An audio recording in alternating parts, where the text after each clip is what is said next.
Macan Kemayoran pincang, Persija siap curi poin di kandang Persebaya. Tampaknya situasi sulit bukan hanya dialami oleh tim tuan rumah, yaitu Persebaya Surabaya, melainkan tim asal ibu kota, Persija Jakarta juga kehilangan cukup banyak pemain.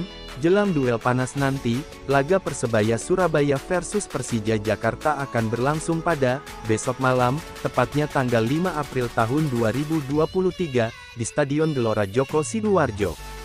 Sebelumnya, Bajul Ijo dikabarkan tidak bisa turun dengan skuad terbaiknya, setidaknya ada 3 pemain yang akan absen, yaitu Ze Valente dan So Yamamoto, beserta Rizwan Lauhin mendapatkan akumulasi kartu kuning, sedangkan 2 pemain penting Persebaya yang diperkirakan tidak bisa ambil bagian akibat cedera, yaitu Leo Lelis dan Hernando Ari sedang cedera.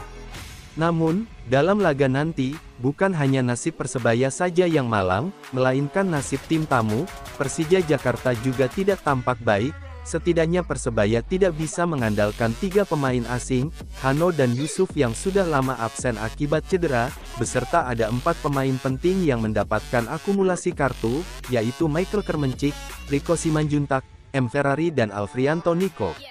Jelas hal ini akan membuat pelatih kedua tim untuk bisa memaksimalkan pemain yang ada. Persebaya di bawah asuhan Aji Santoso, akan mengandalkan pemain akademi yang sudah naik pangkat, yaitu pemain EPA, tidak jauh berbeda dengan tuan rumah. Persija Jakarta bersama Thomas Doll juga akan mengandalkan pemain sisa, akibatnya banyak pemain yang absen.